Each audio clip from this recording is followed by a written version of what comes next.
Hello and welcome to the Sustainability Uncovered podcast from Edie.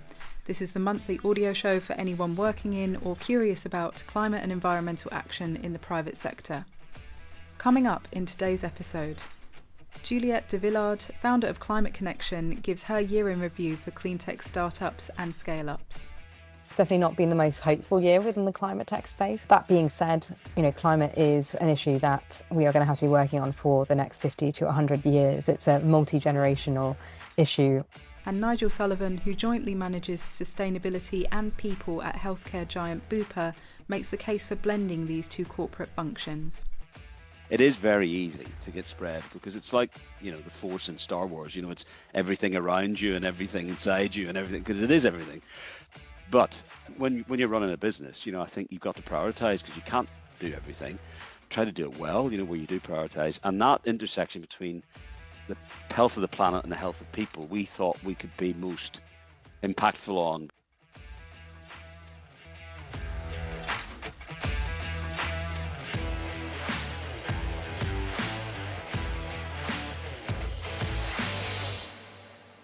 Yes, hello, and a very warm welcome along to the Sustainability Uncovered podcast from Edie. If you're not familiar with us, we are the UK's longest standing business-to-business media platform and brand focused on environmental sustainability. You're listening to the voice of Edie's content editor, Sarah, and I am alone in our podcast studio this time because our publisher's definitely in what I would lovingly call the pre-Christmas staff exodus period. So I'm holding the fort down with the fewer others that haven't either booked annual leave or been taken out by Superflu A. The few of us that are back, I'd say we're probably 99% mince pie at this point, but still happy to be here in the studio to reflect on the year. So before we all go full Christmas mode and switch off work brain, this episode intends to provide something of a year in review in sustainable business. And I wanted to make sure that we covered businesses both large and small. We've got one guest concentrating on the super small, the startups and scale-ups, and one on the very large, one of the world's largest healthcare businesses. On the small, I spoke with Juliette Devillard, who founded Climate Connection after a varied and colourful career in policy and sustainability and venture on both sides of the Atlantic. Climate Connection runs more than 40 events every year to help startups and scale-ups connect with the investors, corporates and policymakers who can make their businesses thrive. It claims to have facilitated more than 15,000 connections to date. But how have these conversations taken shape this year? And have they actually led to firm funding commitments from the usual suspects amid this year's specific challenges? That's what I asked Juliette. Here's our conversation in full. Thank you so much for your time. How are you doing? Really good, thank you, Sarah. How about yourself? Like last mile, end of year. So difficult to get there, but with enough mince pies, maybe I can. I had my first last week. Fantastic. And I think the obvious place would be with introductions to yourself and to Climate Connection. And I understand that you set up Climate Connection after a really interesting career at an array of organisations, including some work with the UN. So what from your experience really motivated you to set up Climate Connection? I started Climate Connection when I moved back to the UK from the US. And that was born maybe as an inspiration from the fact that we work so much slower in the UK than the United States. So with a similar amount of talent and some really amazing pieces existing in the UK, with the innovation coming out of some world-class universities, one would expect London to be particularly good at starting and growing ventures. And the reality was that comparatively speaking to Boston, California, where I lived previously, things felt much, much slower in the UK than I would have expected. And that was part of the origin story of Climate Connection, was recognizing that with a much stronger convening power that could bring together the climate ecosystem in a consistent way on a recurring basis, we could potentially accelerate the pace of that innovation. And that's part of what we've been doing via these events and the creation of trust in these face-to-face meetings that are very interactive and that really put the right people in the room so that they can get to know each other, whether those are startups, investors, members of government or other operators along the way. Great. And I was going to ask sort of what the conversation has looked like in 2025 at these events and how Climate Connection has grown and evolved recently, because we do now seem to be in an area where everyone's feeling the strain financially. Organisations, especially those with a US presence, are really feeling pressure to sort of go slow on ESG and certain kinds of clean tech. So with all of that in mind, how have you evolved your work and how have you seen those conversations changing, Juliette?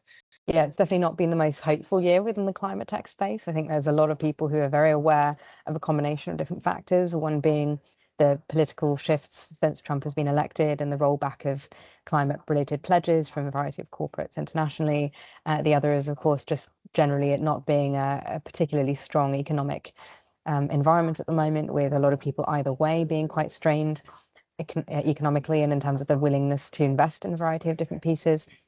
And that being said, climate is an issue that we are going to have to be working on for the next 50 to 100 years. It's a multi-generational issue where the kids of our kids are going to continue experiencing the consequences of what we do or don't do today.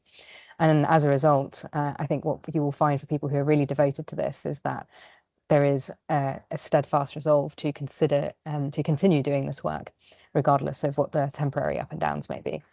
Got it. And you said that overall, not a hugely hopeful year. So I was going to ask you about trends in investment in climate startups and scale-ups and who's coming. So what themes or technologies are people most interested in? And who are the people that are staying strong and still investing at the moment? So in terms of trends, I mean, I think what you'll find is that anyone who's got the word AI in their company is probably doing slightly better than anyone who doesn't, but that's probably not going to be a surprise in the current AI hype cycle that we're going through. That being said, I think that there are a variety of different innovations out there that are also still drawing people's eyes. And it's not so much about the sector that they're from, so much as about what types of savings they're creating for their customers. So one can view an economic downturn as a moment in which business becomes harder, or one can view an economic downturn as a moment in which saving pennies, because you have better solutions that can do the same thing you were doing previously more efficiently, are going to be even more welcome. And so I think that's the type of climate innovation that we're seeing succeed the most, is people who acknowledge, hey, we're not just here because we're having a positive impact on the environment by being more efficient, cutting emissions, whatever else, but we're doing that alongside a huge saving to our customer whose energy bill is going down, or whose ability to produce chemicals in a sustainable way is now amplified, etc. So that's the kind of trend that I think we're looking at, not so much an individual sector-based focused, but rather how much money are we putting back into the pockets of the people who are the end customers of these innovations. Got it. And then I was going to ask, who are the end customers of these innovations? Is it still sort of the big corporates that have historically had an accelerator, or is it someone else? I think the reality is that there are corporates that have had accelerators, and there are corporates who barely touch things like startups at all. And if you kind of think about it from the remit of climate, well, we need to decarbonize the entirety of today's society to be able to get to where we need to be. And so that means that there are going to be solutions popping up in virtually every different industry. Who the obvious customers are kind of comes down to who is most willing to adapt, initially speaking. So of course, everyone is going to eventually need these solutions, but the industries where either there's a higher willingness to try new things, or a higher drive to adapt, either due to legislation or, again, diminishing margins that innovation could help with, are going to be those first movers. Got it. And you mentioned that at the moment people are looking for savings. They're looking for ways to be more efficient at doing business as usual. They're a little bit more risk adverse. But when I look at company plans, they always say that they're going to invest in that sort of thing for the next 5 years. And then looking after 2030 especially is where all the sort of new business models, next gen energies come. So are you seeing that people are setting themselves up for more of a transformation, perhaps in a few years' time, even if on the surface it looks a bit like business as usual? I think that one's a hard one to answer. I'll be honest and say, I think there's a lot of, perhaps this is one of the areas you'll find me being most cynical.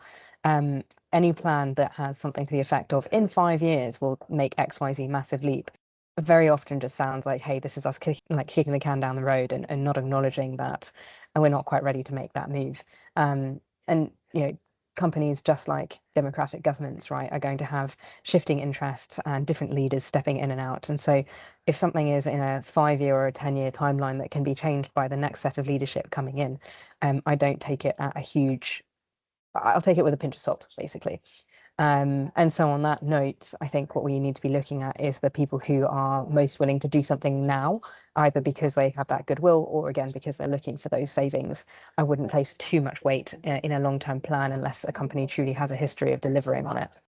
That's completely understandable. And you've mentioned some of the things that are really standing out at the moment, including, unsurprisingly, AI. So in this environment, Juliette, I was going to ask for your advice on how startups and scale-ups can really navigate the landscape and do better at selling themselves and their solutions, given all the challenges that we've just talked about. Yeah, I think what I've been thinking about this as is I think 2026 and possibly thereafter is going to be a time of quiet climate, so to say. And what I mean by that is all the same activities in the climate tech space are going to continue happening. We're just not going to be quite as vocal about them being a climate related solution. It's going to become, hey, this is an efficiency play for our customers. This is a new way of helping you get to your end goals faster, whatever it may be. So the message that we're seeing, and I think that's become most effective in this space, is really transforming the way we talk to the end customer. So we may still call these solutions climate tech when they're being invested in, when they're going through an accelerator, when they're speaking on a stage like ours. But in practice, in terms of how they need to market themselves to their end clients, we're going to see, I think, the quietening of the climate part of that mission in favor of, the efficiency, the cost saving, etc. And that sort of shift in language and messaging is going to be really important for people to be able to continue building their solutions at a time where the political will isn't as strong as it used to be. That makes sense. I think we saw that even at the very beginning of the year. A lot of our sustainability professionals are saying, it's not a sustainability strategy anymore, it's a resilience strategy. So more of that next year, maybe, Juliette.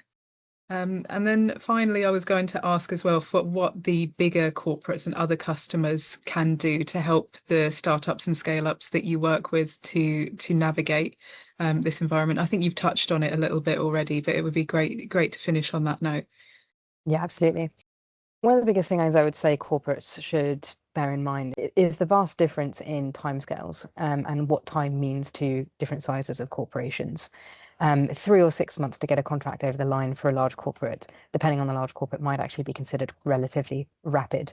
And in the scale of how business usually moves in those circles, that might not be much of an issue. For a startup which has limited funds and that needs to demonstrate to its investors a significant amount of progress and or get its product out and tested, that is a really, really significant delay.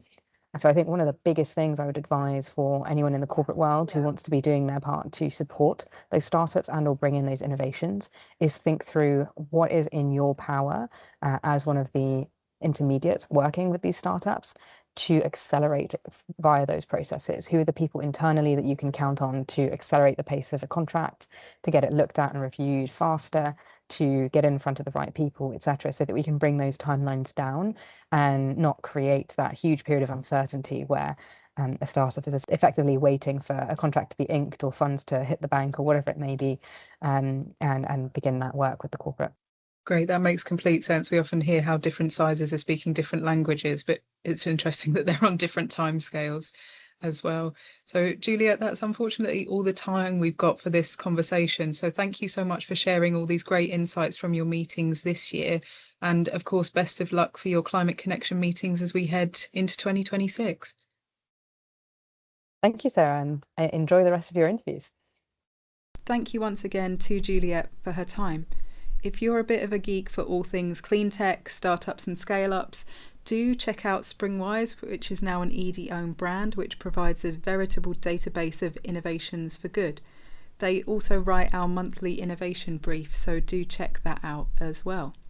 As usual, I am segueing a little bit unceremoniously into the next part of the episode by asking what would new technologies be without the skilled people to roll them out, or the necessary understanding of how they work or why they're even needed.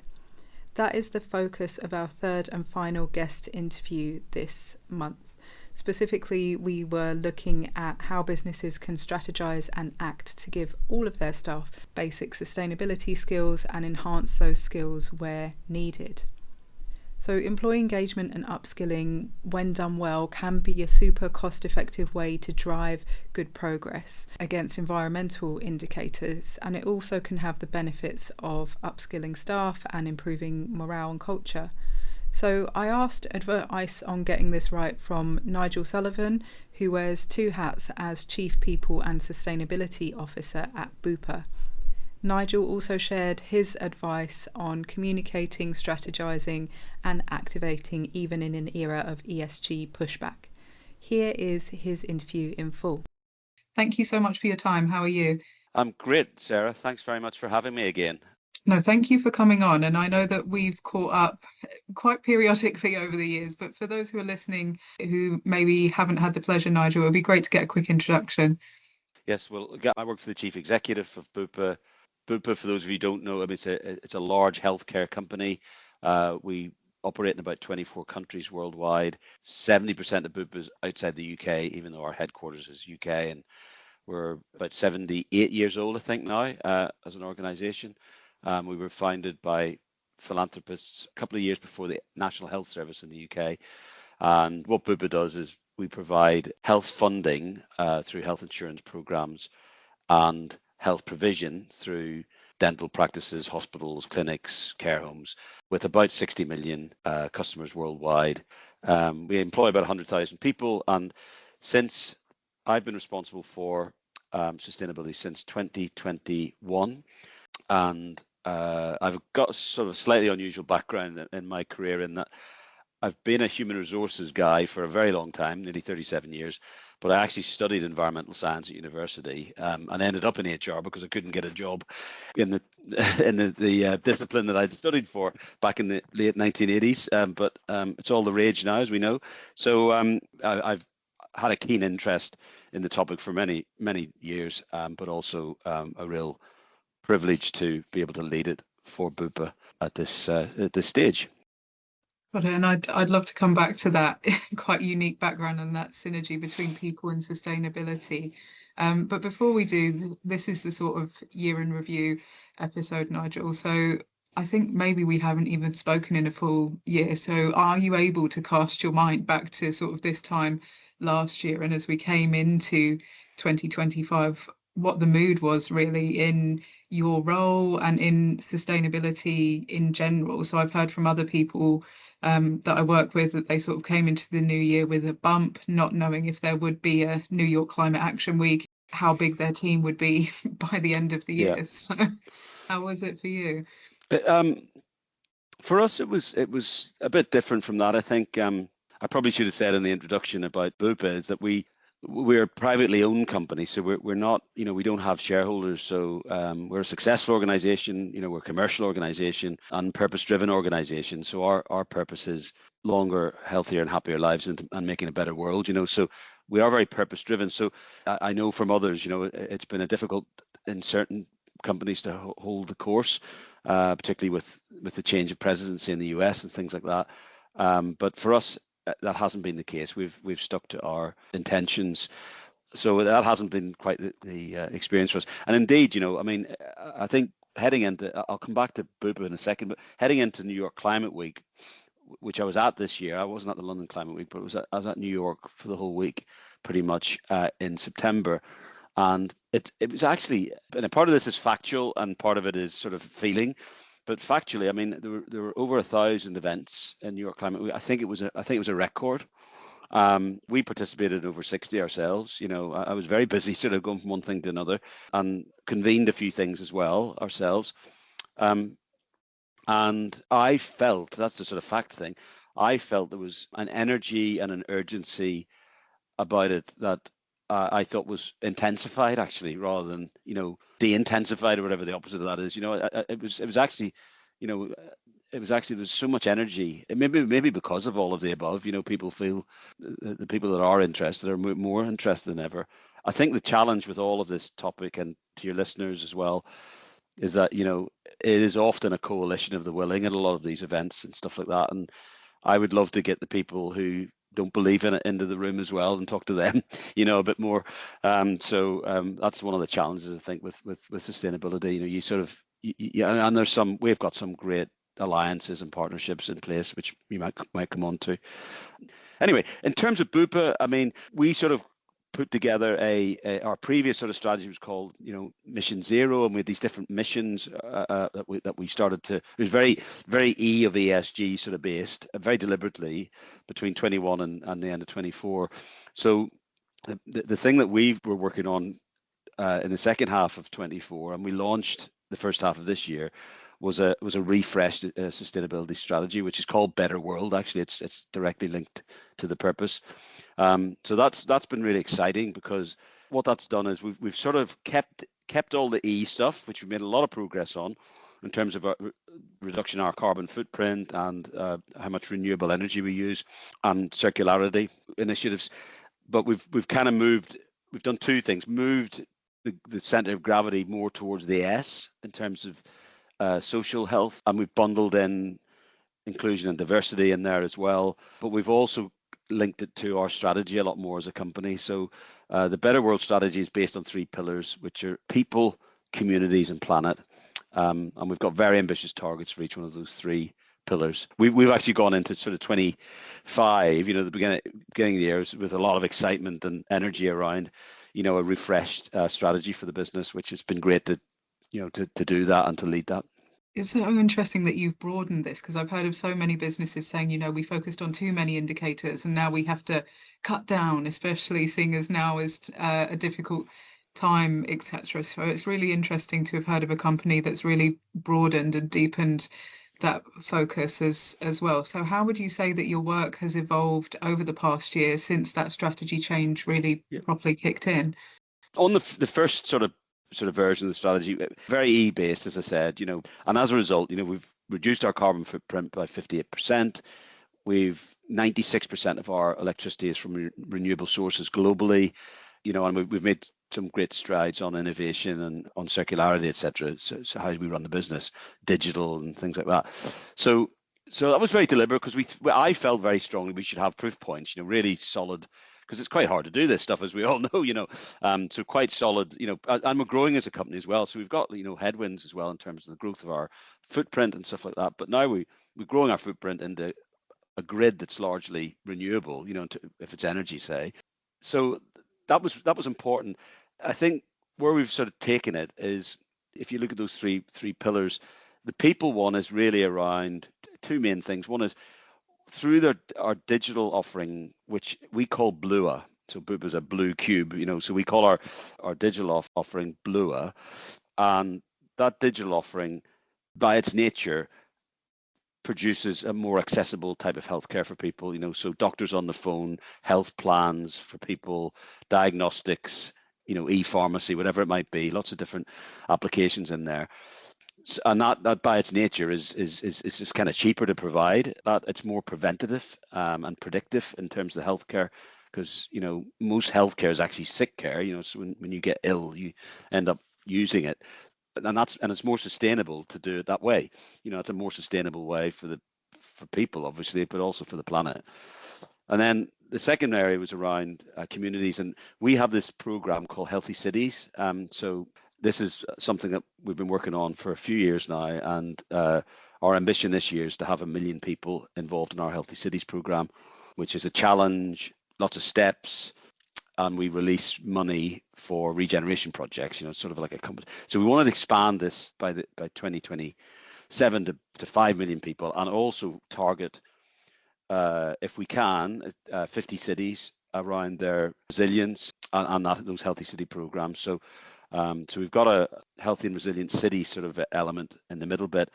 And then the third bit is around investing money in 75,000 hectares of regeneration of nature. So 25 million is the number of people we want involved in healthcare and healthy cities, 50 cities in terms of regeneration and resilience, and then regeneration of nature 75. So 25, 50, 75.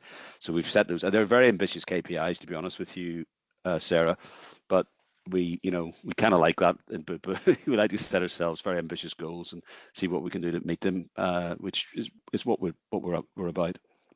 Got it. And you've mentioned something really important there, which is that there's a focus really on the intersection of some of these different things. So nature is climate, is cities, is healthcare, is accessibility.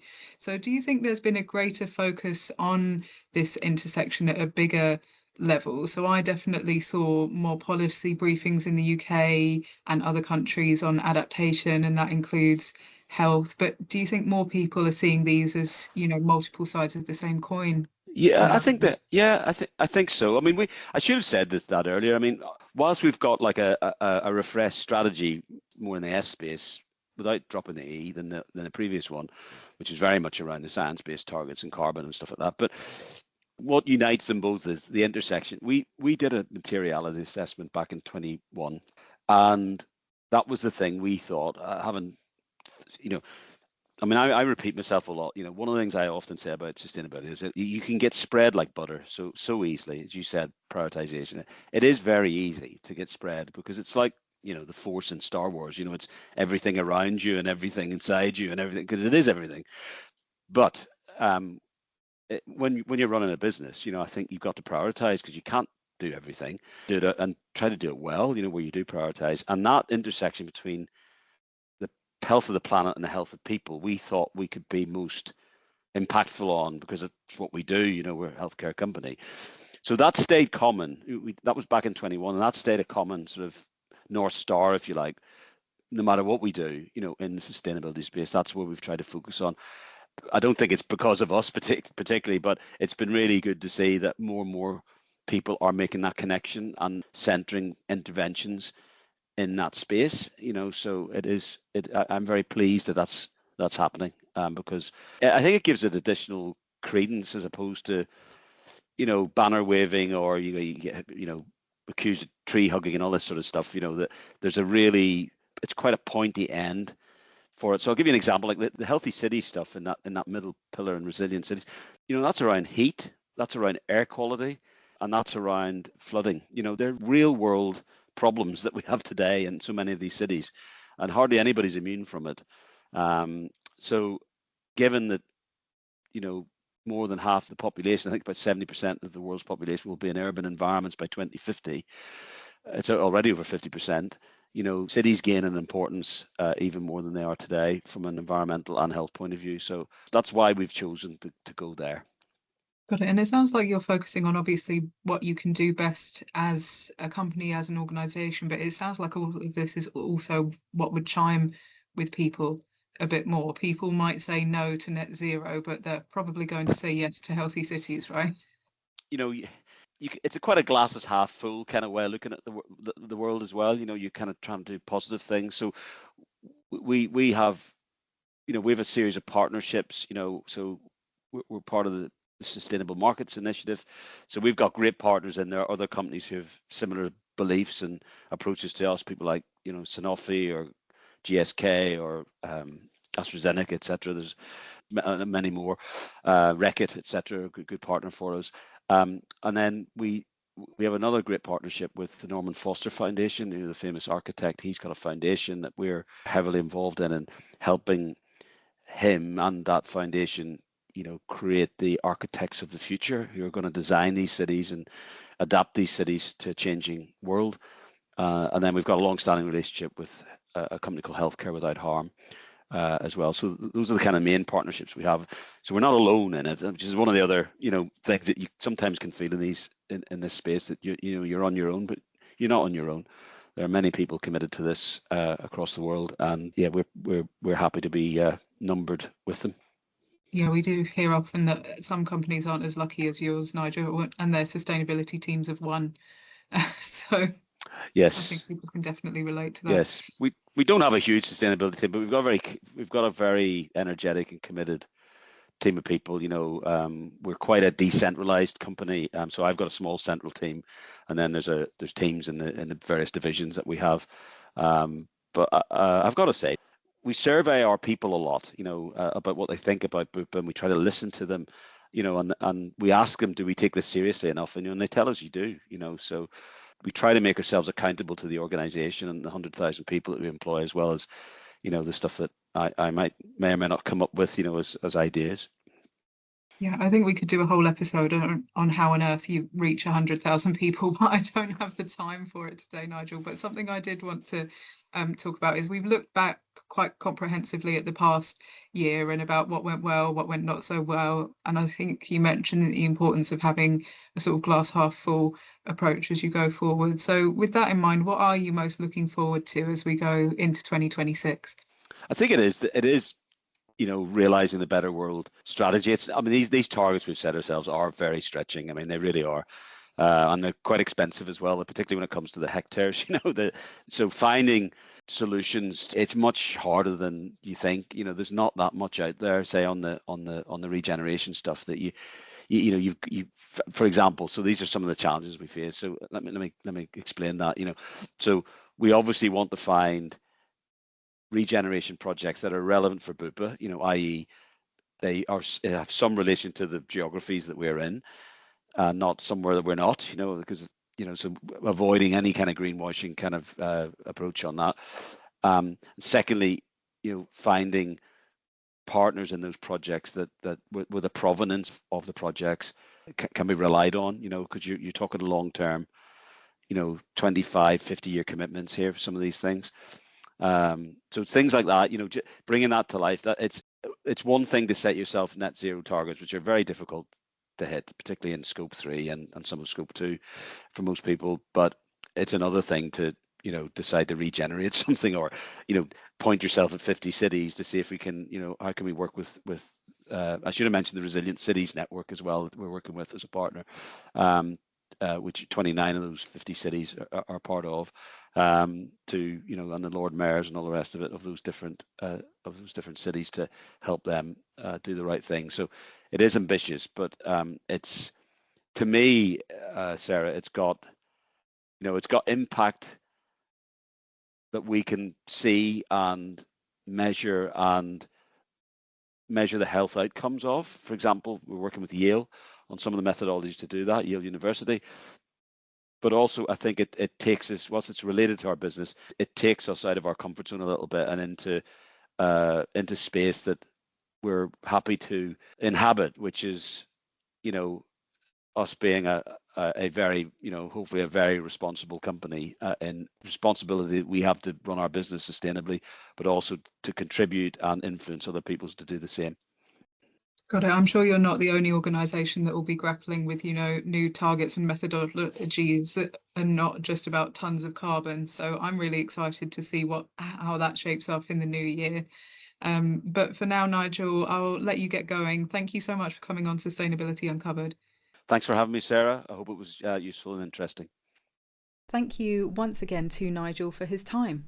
That was our third and final Sustainability Uncovered guest interview of December, which means that it's also the last one of 2025 altogether. It really has been a pleasure hosting this series for you this year, along with Edie's editor Matt Mace, senior reporter Sidi Mittal, and of course our dozens of fantastic guests. We'll be back with a new episode for you in January after a much needed break. In the meantime, you can catch up on all of our past episodes on our website, edie.net, or you can just search Sustainability Uncovered on your favourite podcast channel. You can also recap on our top stories of the year and other festive written features on edie.net. This is a good opportunity to collect your thoughts as the year draws to a close. And if you're an EDie member, you can also check out the findings of our latest Sustainable Business Tracker on our website. So this really provides a snapshot of the opportunities, pain points and focus areas for sustainability professionals at this moment in time. But for this episode, and indeed for 2025, it's a goodbye from me. Goodbye.